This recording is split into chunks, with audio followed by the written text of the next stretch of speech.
Bonjour, aujourd'hui nous recevons Vincent Terrail-Noves. Bonjour, Voilà, soyez le bienvenu. merci à vous. Donc Vincent, vous êtes le maire de Balma depuis 2014.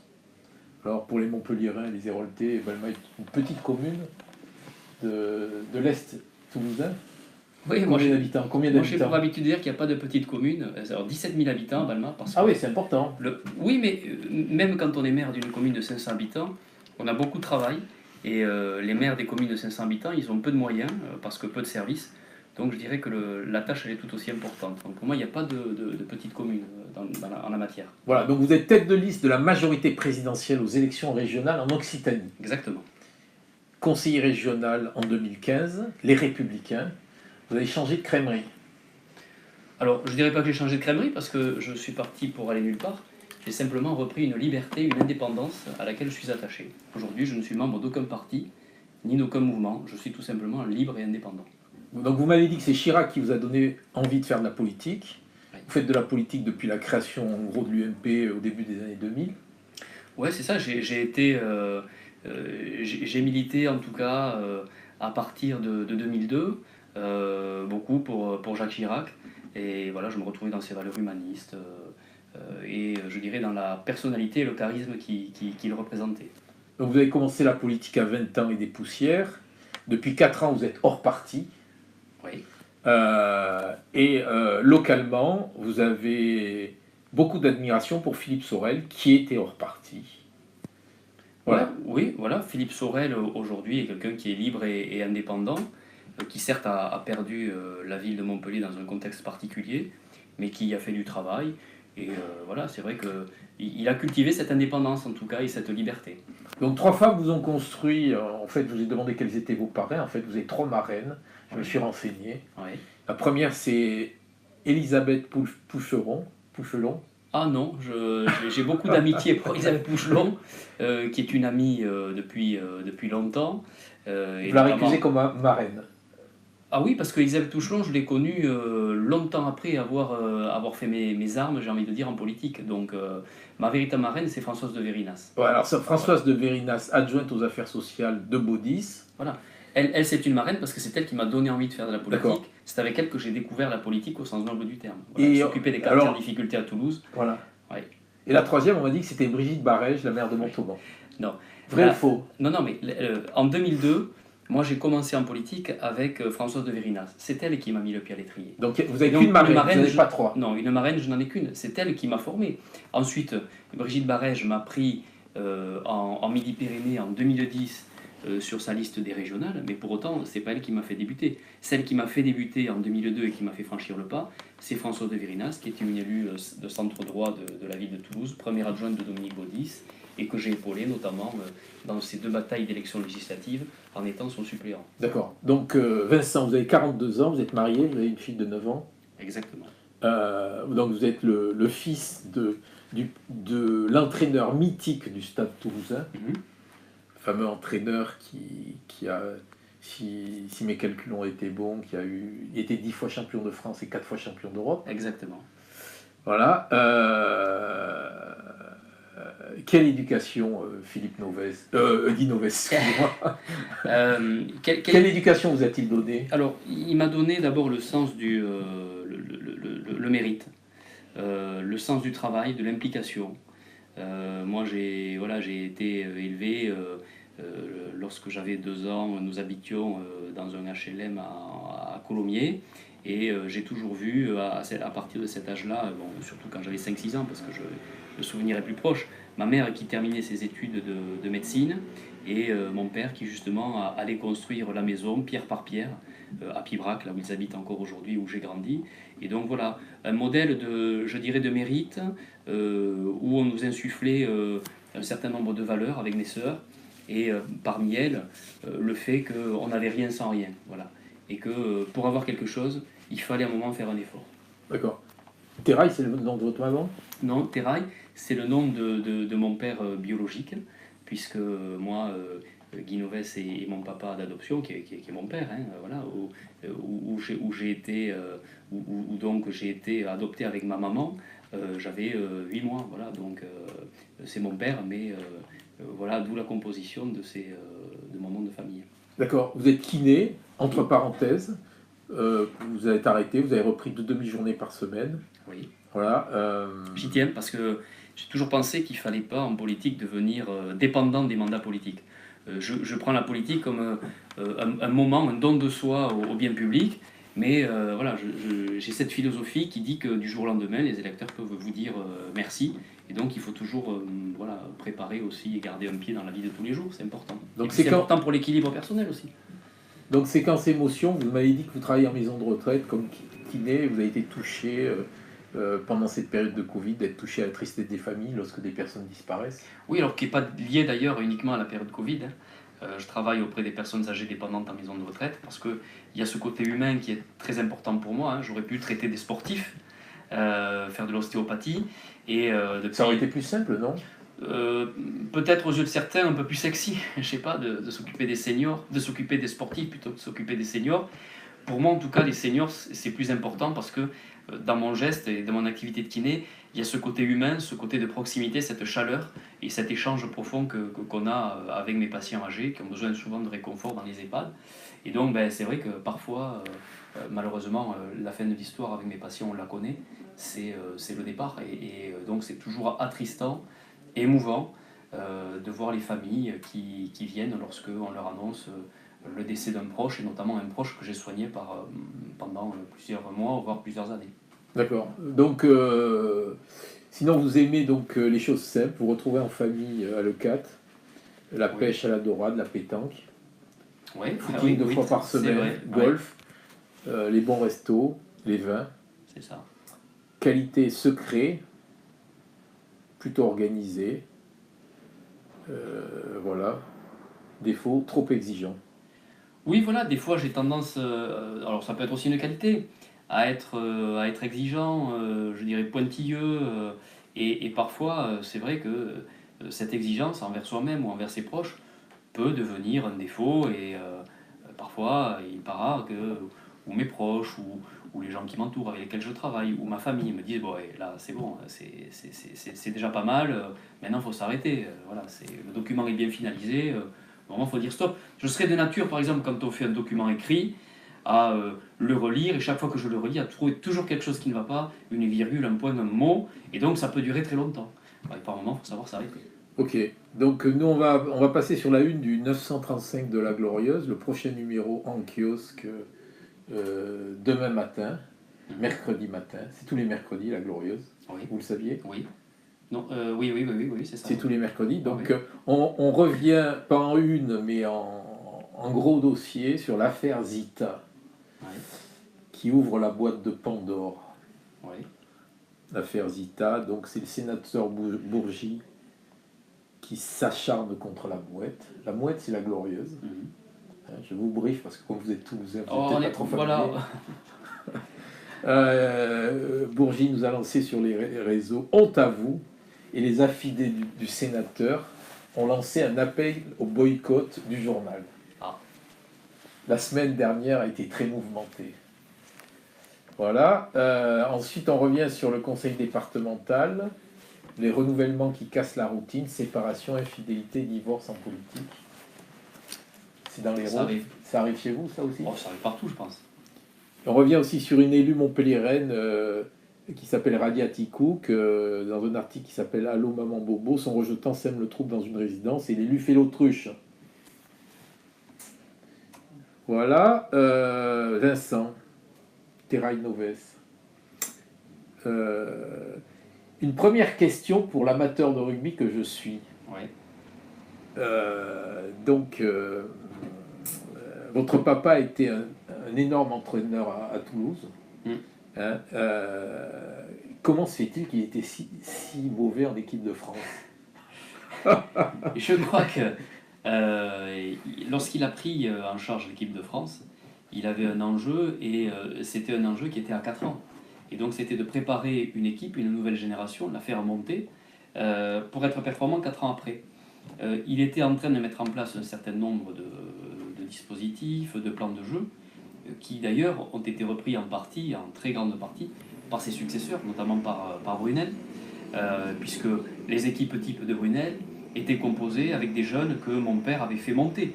Et donc, ce qui veut dire qu'il n'était pas si mauvais, et en tout cas pas dans le faux. Simplement, voilà, je crois qu'à un moment, il y a eu ce changement de gouvernance à la tête du 15 de France, avec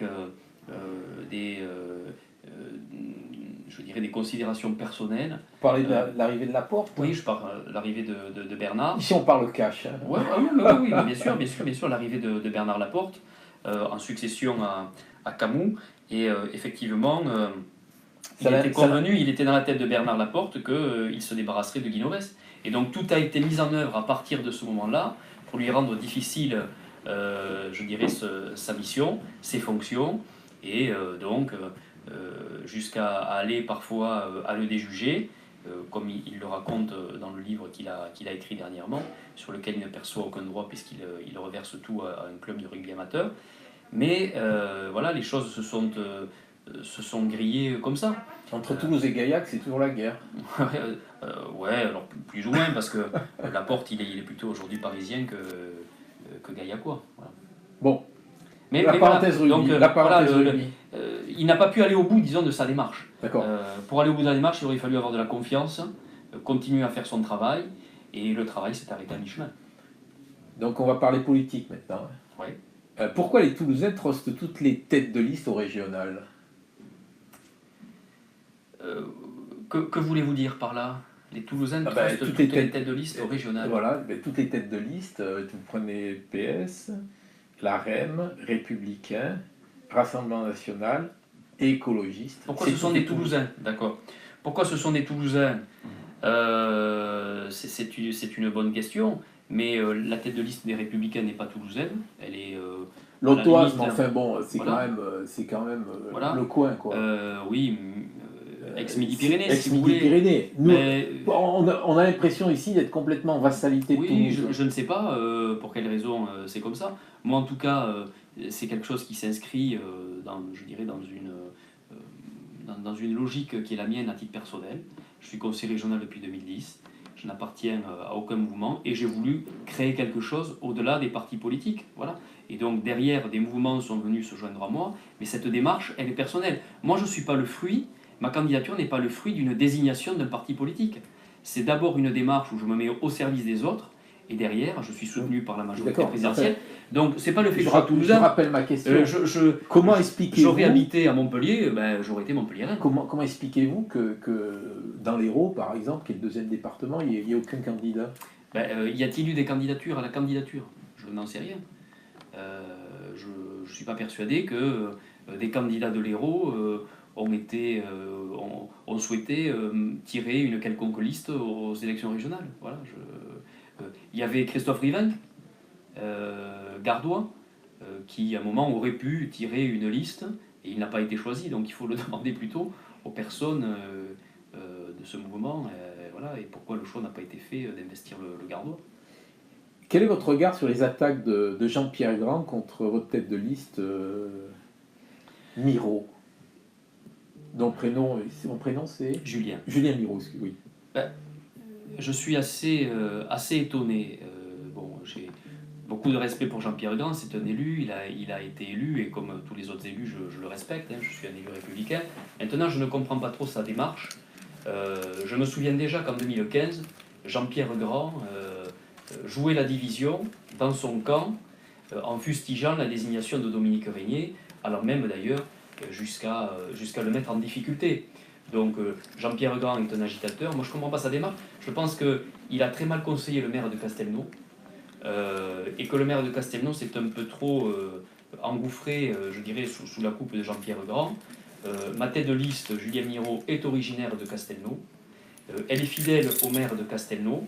Nous, on est dans une phase de rassemblement, et je pense que le maire de Castelnau aurait dû l'utiliser en disant au niveau municipal, je rassemble, puisque je vais au-delà de mon simple parti, et donc de quelque chose qui pouvait être pour lui un plus, il est en train de le transformer en difficulté, mal conseillé probablement par Jean-Pierre Grand, qui est assoiffé de division. Il a été écarté du conseil municipal. Oui, mais c'est à mon avis, je n'ai pas de conseil à donner ni à juger, mais c'est une énorme bêtise. on peut se retrouver sur un projet municipal, avoir une liberté de penser pour d'autres élections et continuer à être fidèle au programme municipal. Et donc, ils sont en train de jouer à Castelnau la division, alors qu'ils avaient tout, au contraire, pour montrer qu'ils étaient des rassembleurs. Parce que Jean-Pierre Grand était un tout coutumier de la division, il a attaqué aussi un de vos principaux soutiens dans l'Hérault, qui est le maire de Pérols. Oui, mais écoutez, franchement, les attaques et les sorties de Jean-Pierre Grand, pardon de le dire comme ça, mais ça intéresse qui? Ça intéresse quel électeur? C'est pas... Aujourd'hui, le microcosme est intéressé par les déclarations de Jean-Pierre Grand, ça fait parler. Mais après, franchement, ça n'a aucune influence sur les enjeux régionaux qui sont très importants. Voilà, c'est de la petite politique politicienne. Bon, dernière question sur Castelnau. Là. Est-ce que l'effondrement de la maison commune de Castelnau, là, c'est pas un signe de l'échec du pari d'Emmanuel Macron? Pourquoi? Je pense que dans de nombreuses collectivités, il y a des maires qui ont été élus en rassemblant très largement. Bah, Castelnau, ça marche pas. Mais attendez, ça a marché sur des élections municipales. Ils se sont Sur les régionales, ça s'effondre. Mais ils se sont entendus et rassemblés sur un projet municipal. Je ne pense pas que lorsque le maire de Castelnau a constitué sa liste, il a fait signer les élus en disant et on sera d'accord sur les élections régionales et on sera d'accord sur les élections nationales. Pas du tout. Ils se sont mis d'accord sur un projet municipal. Et donc, le rassemblement, l'unité, elle doit se faire sur le postulat et sur le projet municipal. Après, que chacun ait sa liberté et son courant de pensée au niveau national, je pense que ça fait partie de la tolérance qu'on doit avoir en politique. Voilà. Manifestement, elle ne se passe pas, cette tolérance à Castelnau. Moi, je le regrette parce que Julien Miro est un très bon garçon qui, justement, a renouvelé et indiqué à nouveau sa fidélité à son maire d'un point de vue municipal. Et je crois que Jean-Pierre Grand et le maire de Castelnau sont en train de se créer eux-mêmes des difficultés qu'ils vont devoir affronter. Pourquoi l'avoir choisi en numéro 2? C'est un inconnu localement. Il y avait des maires qui avaient... vous avez dans votre équipe là, les maires de Portiragne, Pérols, Bessan, qui sont quand même des personnalités qui sont inscrites dans le territoire. Et là, vous choisissez un deuxième couteau. Oui, parce que je crois qu'en politique, on a aussi besoin d'envoyer des signaux, de renouveler. Julien Miro, pour moi, c'est pas un second couteau, c'est quelqu'un qui est investi dans sa commune. C'est quelqu'un qui a travaillé aux côtés d'Alain Juppé, qui a de l'expérience. Il a par ailleurs une profession voilà, qu'il exerce à temps plein. Je crois que c'est important aussi en politique. Et c'est important d'envoyer des signaux à la population avec du renouvellement. Voilà. Et Julien a tout à fait à la fois la capacité à mener la liste, avec, comme vous l'avez indiqué, des maires et des soutiens nombreux. En deuxième position, il y aura la députée européenne Irène Tolleré, qui était héroltaise aussi, et ça fait un duo qui est un très bon duo. Voilà. Et donc, moi, je suis très tranquille de ce côté-là. Effectivement, je remarque et je constate que ça crée beaucoup de polémiques. Et à mon avis, là où il y a de la polémique, il y a de la fébrilité. Voilà. Donc, si vous voulez, la fébrilité me fait dire quelque part que j'ai fait un bon choix, parce que quand il y a de la fébrilité du côté de mes concurrents, je suis plutôt satisfait. Je ne sais pas si c'est de la fébrilité ou du buzz.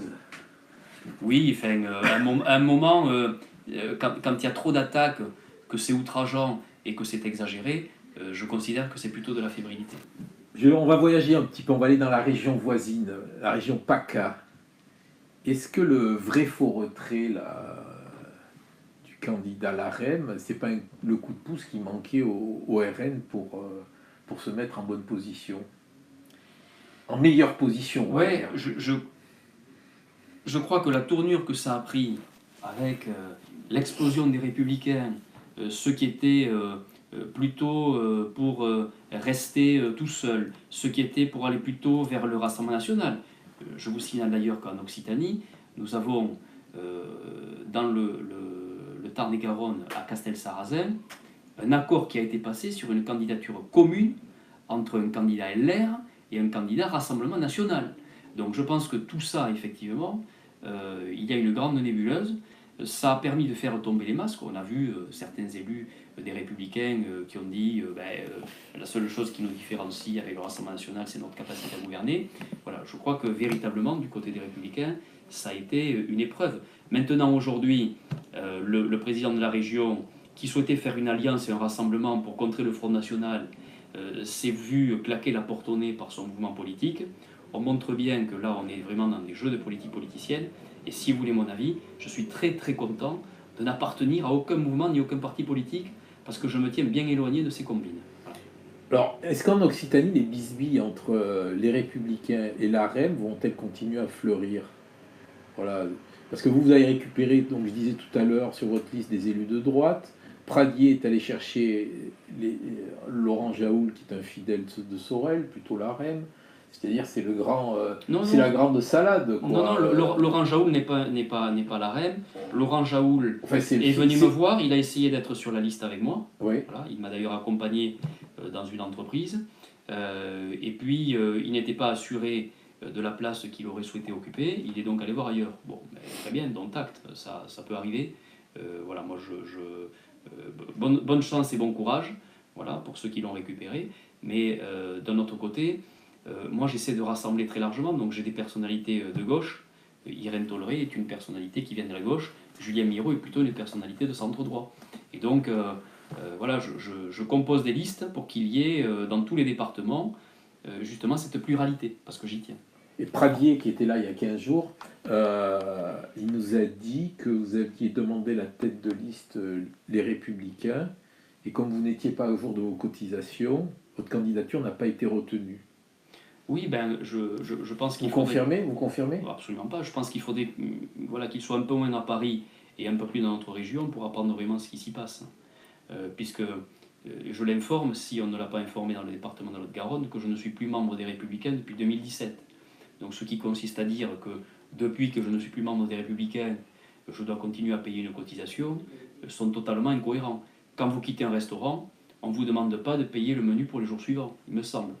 Donc je ne suis plus adhérent des Républicains depuis 2017, et donc je n'ai absolument pas demandé de tête de liste aux Républicains, je n'ai absolument pas de dette envers quiconque, et tout cela est de la calomnie et de la diffamation, mais ça lui ressemble tellement. D'accord. Donc votre numéro 2, la Irène Tolleré, proche de Dany Cohn-Bendit, a démissionné de son mandat de conseillère départementale une fois élue comme députée européenne, pour ne pas avoir cumulé de mandats. Est-ce que c'est pas paradoxal avec cette nouvelle candidature? Non, parce que je crois que l'apport d'Irène Tolleré... C'est-à-dire que quand même, on lui fait confiance au départemental, elle part aux européennes, maintenant elle part au régional. On est dans le cumul, tout ce que détestent les électeurs. Alors, on n'est pas dans le cumul parce que justement, elle a souhaité, alors qu'elle aurait pu, elle a souhaité ne pas cumuler les mandats. Et d'ailleurs, je vous signale que M. Pradier, qui maintenant a un grand intérêt pour la région, c'est quand même un point important à dire, a quitté la région en 2017. Il avait le choix entre rester conseiller municipal et député, ou député et conseiller régional. Il a quitté la région en 2017. Bon, pour maintenant nous expliquer qu'il a le courage d'y revenir. Mais encore eût-il fallu qu'il ait le courage d'y rester au moment où il en avait la capacité. Madame Tolleré, elle, justement, elle n'a pas cumulé les mandats. Et quand elle a été élue députée européenne, elle a eu l'honnêteté de ne pas cumuler les mandats et de quitter le conseil départemental. Votre question maintenant, c'est de dire, elle est députée européenne et elle vient à la région. Oui, elle vient à la région parce que je le lui ai demandé. Je lui ai demandé son aide et son soutien. Parce que l'Europe, elle n'a pas besoin de venir à la région. Oui, mais laissez-moi terminer. Et je lui ai demandé de venir nous accompagner là-dessus parce que la région a une compétence qui est l'utilisation des fonds européens et qui représente plusieurs millions d'euros qui vont au service des territoires et qui sont aujourd'hui mal utilisés et sous-utilisés. Et donc j'ai demandé à Irène Tolleré de venir pour, dans le cas de notre élection et de notre victoire, nous permettre justement d'être le lien avec l'Europe pour mieux irriguer les territoires d'Occitanie à partir des fonds qui sont disponibles et qui aujourd'hui sont des fonds qui dorment et sur lesquels on n'a pas de levier. Monsieur Terrail-Noves, vous comprenez qu'elle peut vous faire des recommandations en étant députée européenne, elle peut laisser sa place pour les régionales. Mais à quelqu'un qui a besoin de... Qui a une bonne représentation, et comme ça n'est pas du cumul de postes. Alors, je vais être très, très transparent.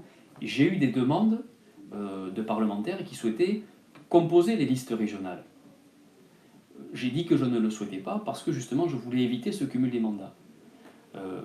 Quand on est député national, effectivement, je considère qu'on a un travail au Parlement national, mais là c'est particulier. Irène Tolleré est au Parlement européen, qui est vecteur d'un grand soutien financier pour la région. Et aujourd'hui, on a des fonds européens dont on se passe dans notre région, au service des territoires. Et donc, je lui ai demandé de venir pour nous aider. Et je pense que pour nous aider, il faut à un moment avoir les mains dans le cambouis. Voilà pourquoi elle est positionnée et elle est une exception. Donc, le cumul des mandats, j'ai tout fait pour le limiter. Ça fait des ordres quand même. Non, je ne pense pas que ça fasse des ordres. Je pense que c'est un véritable plus pour nous. Et donc, si vous passez les 10%, est-ce que vous maintiendrez, sachant que Carole Delga et Aurélien Pradier ont indiqué chacun qui refusait l'alliance avec la REM? Mais est-ce que j'ai un visage à dire que moi, je suis candidat pour être dans des combinaisons? Non. Je suis dans un grand rassemblement dès le premier tour, je vous l'ai indiqué, au-delà du jeu des partis, soutenu par la majorité présidentielle, et s'il y a un rassemblement qui doit se faire, j'ai tendu la main, le rassemblement aurait pu se faire. Bon, le rassemblement ne se fait pas. Donc entre le premier et le second tour, et à l'issue du second tour, j'aurai les mêmes équipes, parce que je suis fidèle à un projet, et je suis fidèle à une composition que je porte. J'ai tendu la main, le rassemblement, il est en train de se faire dans la composition de ma liste, et nous en resterons là. D'accord. Il se murmure dans l'Hérault que Philippe Sorel, proche de Julien Miro, est un des fabricateurs de votre liste. Info ou intox? Alors, je n'ai pas cette information précisément. Ce que je peux vous dire, c'est que des proches de Philippe Sorel soient sur la liste de l'Hérault, c'est exact. Voilà, donc voilà, quand j'ai les réponses, je vous les donne. Philippe Sorel a cette force d'être libre et indépendant. Je crois qu'il tient à sa liberté, à son indépendance. Et donc, je ne veux nullement l'associer voilà, et interpréter pour lui de quelconque propos ou autre. Donc je pense que ça, c'est une question qui vaudrait mieux que vous lui posiez à lui. Mais voilà, Philippe est quelqu'un qui est libre et indépendant. Voilà, donc il ne vous a pas aidé pour composer la liste? Il y a des proches de Philippe Sorel qui seront sur la liste aux côtés de Julien Miro. Maintenant, si on peut dire que c'est une aide, j'en sais rien, vous le qualifiez comme bon vous semble, mais voilà. Donc, ici, on est sur les terres héroltaises, c'est un département de gauche. Oui. Ça ne vous a pas échappé? Ça ne m'a pas échappé. Et avec une forte minorité RN. Ça ne vous a pas échappé non plus? Oui, ça ne m'a pas échappé. Et quel est votre objectif sur le département en matière de score? En matière de score, vous savez, moi je veux déjà que nous soyons présents au second tour.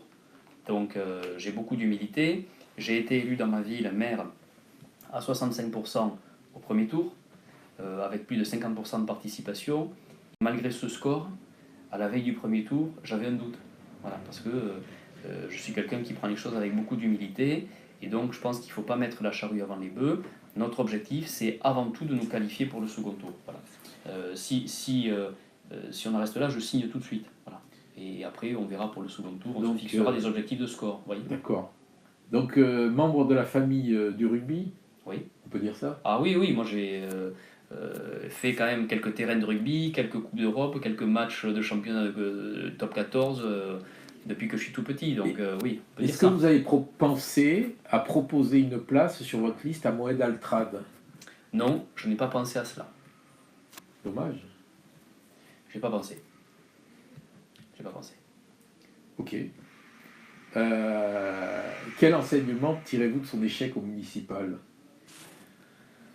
J'ai pas d'enseignement ou de jugement particulier à porter sur les élections municipales à Montpellier parce que mon œil était un peu extérieur à cela. J'ai pas particulièrement suivi la campagne, son déroulé. Moi j'étais pas mal préoccupé voilà, par mon élection de maire dans la ville où je suis élu. Non, je sais que les élections ont été quand même assez particulières à Montpellier avec pas mal de rebondissements sur une liste Europe Écologie Les Verts et puis finalement une élection avec, je dirais, des opportunités, un concours de circonstances, voilà. Mais comme c'est souvent le cas en politique, hein, voilà, il y a des concours de circonstances, parfois on est là au bon moment, on se retrouve élu. Comment réagissez-vous là au coup du foulard là, qui agite un peu les médias et les réseaux sociaux là, depuis ce matin sur la liste l'AREM de la Paillade, la Mahfoud Ben Ali et Hélène Kouichgard sur Montpellier 1? Oui, on peut voir ce phénomène de deux façons. Une première façon qui est de dire est-ce que le fait de porter un foulard est un problème pour les valeurs de la République? Moi j'ai envie de vous dire, j'ai côtoyé à Toulouse Latifa Benziatel, la maman du militaire qui a été tué par Mohamed Merah. elle porte le foulard, Latifa Benziaten, et elle va dans les écoles auprès des élèves pour défendre les valeurs de la République, malgré le foulard qu'elle porte. Donc, premièrement, il ne faut pas faire d'amalgame, et ce n'est pas parce qu'on porte un foulard qu'il y a des problèmes avec les valeurs de la République. Deuxièmement, la question est de savoir si cette personne qui porte le foulard, aujourd'hui, elle prône plutôt un islam qui est proche des frères musulmans, un islam radical, et là, dans ces cas-là, on ne peut pas tolérer qu'elle soit effectivement en position sur une affiche et candidate aux élections départementales. Et là, effectivement, il faut trouver des solutions pour l'écarter. Voilà. Parce que votre ministre, je ne sais pas de quoi il est ministre, mais bon, ce matin sur Inter, là, Gabriel Attal a dit si la candidate ne retire pas son voile, on lui retire l'investiture à la REM.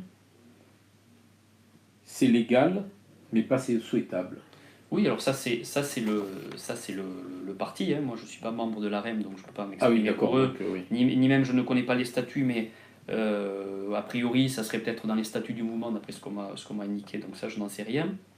Moi, je vous le dis, voilà, il y a une difficulté aujourd'hui avec les femmes qui peuvent porter le voile. Certaines le portent par culture, d'autres le portent vraiment par signe religieux, voilà, en prônant un islam radical.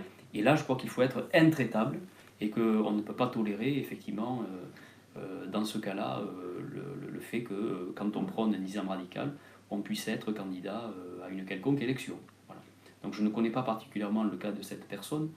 Est-ce que vous comprenez qu'elle se fasse démonter Est-ce que vous comprenez qu'elle se fasse démonter par le député local de la REM, Nicolas Demoulin?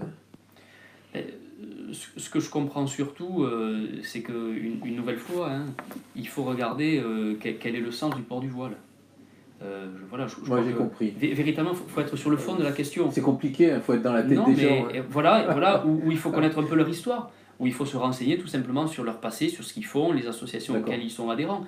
Mais voilà, vraiment, une Latifa Benziaten que j'ai rencontrée, qui porte le voile, qui est photographiée très souvent dans les médias avec le voile, ça ne gêne personne parce qu'elle prône les valeurs de la République. Et elle va dans les écoles justement pour éveiller les consciences. Donc comme quoi, c'est pas toujours une difficulté. C'est une difficulté quand c'est associé véritablement à une cause religieuse qui est en lien avec un islam radical qui est prôné et qui n'est pas compatible avec les valeurs de la République à mes yeux. Revenons à notre présidente actuelle, là. Oui. Donc, la présidente Delga, à qui vous m'aviez dit que vous n'aviez pas appelé pour parler... Pour dire que vous vous présentiez contre elle. Je dément tout à fait l'information selon laquelle j'aurais appelé Carole Delga pour lui dire voilà, je t'informe que je vais me présenter aux élections régionales. Voilà. Vous ne lui avez pas demandé la permission donc. Je ne lui ai pas demandé la permission, non, pas du tout. Malgré, je dirais, la courtoisie que j'ai à son égard, mais non, pas à ce point quand même. Alors, là, dans l'Hérault se prépare une liste un peu showbiz, donc elle a annoncé la tête de liste de Patrice Canaillé. Oui. Vous avez suivi? Oui, tout à fait. Elle annonce bientôt l'arrivée de Barbara Plastre-Galtz, présidente de la Montpelliéraine. Vous connaissez un peu? Oui, de nom. Ah ben c'est bien, vous suivez un peu ce qui se passe. Comprenez-vous le casting de la présidente sortante? Pas vraiment, et à vrai dire, voyez-vous, je me posais la question tout à l'heure en voiture, je me demande si les gens qu'elle recrute savent vraiment dans quoi ils mettent le pied. Leur a-t-elle parlé des futures alliances avec les écologistes? Leur a-t-elle parlé de la politique politicienne qu'elle met en place, des dogmes qui président parfois aux décisions qu'elle prend? Voilà, là j'ai une véritable question. Parce que sous des yeux peut-être d'ouverture, on sait très bien qu'au conseil régional, lorsqu'on est élu, lorsqu'on est dans l'hémicycle, il n'en est rien. Il n'en est rien. Voilà. Et donc je me demande si ces personnes sont au fait de tout cela. Enfin, la présidente, elle est plutôt du côté des entreprises et des avionneurs toulousains, plutôt que du côté des bergers écolos du Larzac, oui, si je peux me permettre. Oui, ça c'est vous qui le dites, ou plutôt des écologistes qui sont contre l'avion, la LGV, voilà. les voitures, Elle a choisi le Tour de France. Elle a choisi son camp, mais elle prépare, l'a-t-elle annoncé à la presse il y a quelque temps, une alliance au second tour avec Europe Écologie Les Verts. Bon, moi je ne sais pas ce qu'il y a derrière cet accord. Et il y a là, à mon avis, beaucoup d'interrogations. Peut-être qu'une alliance avec la REM est plus cohérente qu'une alliance. Moi, en tout cas, je le dis, candidat libre indépendant soutenu par la majorité présidentielle, nous sommes très très clairs sur l'écologie que nous prenons et que nous développons, qui est une écologie de progrès, c'est-à-dire qui permet d'allier l'économie et la défense de l'environnement. Voilà. Et je ne suis pas certain que les choses soient très claires du côté de Carole Delga. Bon, Alors, revenons. par ailleurs, sur les têtes de liste,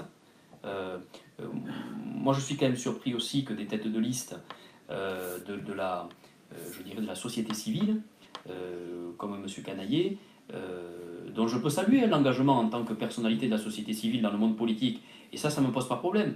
Par contre, là où je suis étonné, c'est qu'il ne s'est pas mis, par exemple, en retrait du club qu'il entraîne, qui reçoit des subventions, par exemple, de la région. Voilà, alors, et ça, pour moi, c'est une voilà. véritable difficulté, et quelque part, c'est un problématique à mes yeux. Voilà, mais vous avez raison. Alors la question suivante, c'était dans ce casting de stars de la présidente sortante, Oui. Est-ce que c'est pas gênant que les colistiers aient Oui. été subventionnés tout au long du mandat? Oui, mais je suis bien d'accord avec vous. C'est un véritable problème, et c'est quelque chose que je dénonce. On a également le cas dans le Gard, avec un directeur de Leader qui a reçu énormément de fonds de la région pour un travail qui par ailleurs a été très positif, mais qui a quand même vécu de subventions d'argent public, et qui derrière se retrouve effectivement mis en avant sur une liste régionale où là, un club sportif largement financé. Donc moi, que les personnes s'investissent dans la vie politique, ça ne me pose pas de problème et de difficultés, mais par contre, je crois qu'à un moment, il y a une éthique, il y a une exigence qui doit nécessiter une mise en retrait justement de ces fonctions lorsqu'on occupe des fonctions qui sont et qui survivent grâce à de l'argent public, en l'occurrence de l'argent de la région. Partout en France, les ministres se pressent sur les listes régionales. Pourquoi n'y en a-t-il pas en Occitanie de ministres qui... Nous en avons un, nous avons le premier d'entre eux. Mais je pense qu'il a autre chose à faire aujourd'hui que non, mais il n'est pas sur la liste. Non, bien sûr qu'il n'est pas sur la liste. Le Premier ministre Jean Castex ne peut pas être aujourd'hui raisonnablement sur une liste aux élections régionales, c'est pas possible. Donc, ok. Pourquoi la REM est-elle si mal en point en Occitanie? Je ne sais pas si la REM est si mal en point. Moi, je ne suis pas le porte-parole du mouvement, donc ça m'est difficile de vous dire cela. Tout simplement parce que mon œil extérieur à la REM dit que c'est un mouvement qui s'est constitué et qui est relativement jeune sur une élection présidentielle autour de la personnalité du président de la République, et qu'à cette époque-là, il y avait peu d'élus locaux, et on sait que les élections municipales sont des élections où la dimension de la personnalité d'un maire ou d'un élu local implanté est importante plus qu'une étiquette politique. Voilà, donc je crois que le travail d'implantation du mouvement présidentiel doit se faire et doit se poursuivre. C'est peut-être aussi ce qui explique cette difficulté en Occitanie. Quelle est l'anecdote qui vous a le plus marqué de ce début de campagne? L'anecdote qui m'a le plus marqué, je n'en ai pas particulièrement. Une rencontre? Des rencontres, je dirais, émouvantes. Ça a été au lendemain de l'épisode de gel de la viticulture, où nous sommes allés dans l'arrière-pays héroltais rencontrer le président d'une coopérative qui avait investi beaucoup d'argent avec les vignerons dans la création de sa coopérative, et que j'ai senti vraiment totalement désabusé, presque déprimé, et très pessimiste par rapport à l'avenir. Et voir des gens qui ne croient plus en l'avenir parce qu'on a mis à mal leur outil de travail, leur outil professionnel, voilà, c'est quelque chose de particulièrement émouvant. On va terminer par la question chapeau, si vous voulez bien. C'est pas la même sur tous les papiers. Non. Faut me faire confiance. Entièrement. Je déplie. Allez, si, elle est un peu longue, je ne sais pas si vous allez arriver à me relire, mais je vais vous aider à la relire. Si. Alors je la lis à haute voix ? Oui, s'il vous plaît. Au dernier régional, le PS présentait Onesta. Ce coup-ci, Josion, Canaillé, vous, fils du mythique entraîneur de Toulouse, la politique en Occitanie est-elle un sport ? Vous avez 3 minutes. Non, vous avez 30 secondes, excusez-moi. Je dirais que le sport est toujours vecteur d'une image positive. Et donc c'est vrai que souvent les politiques aiment adosser à leur image une image sympathique, et le sport peut aider à avoir cette image sympathique. Moi, il ne vous a pas échappé que certes je suis issu du milieu sportif, et mon père est entraîneur reconnu de rugby, inégalé en nombre de titres. Cependant, je me suis moi-même construit et créé à côté, non pas sur un nom, mais en prouvant ce que je savais faire, en gagnant une élection en 2014 face à un maire très implanté, suite à un travail que j'ai fait durant 6 ans, puisque je m'étais présenté en 2008 et j'avais perdu. Et donc, voilà, je ne me considère pas comme étant un sportif, ou en tout cas... vous êtes dans le monde sportif. J'ai été élevé dans le monde sportif. Maintenant, vous savez, en conclusion, ce que je peux dire, c'est que la politique, c'est un sport. Voilà. Et parfois, on retrouve aussi dans la politique des valeurs qu'on connaît dans le sport. On relève les mêlées, on met des cartons rouges, parfois on se met des pifles, et puis à la fin du match, après s'être un peu écharpé pendant le match, après s'être plaqué, on peut être capable de se retrouver à la troisième mi-temps autour d'un verre. Voilà. C'est en tout cas moi l'image que je me fais de la politique. Très bien, sur ces paroles sportives. Exactement. Merci. Merci à vous.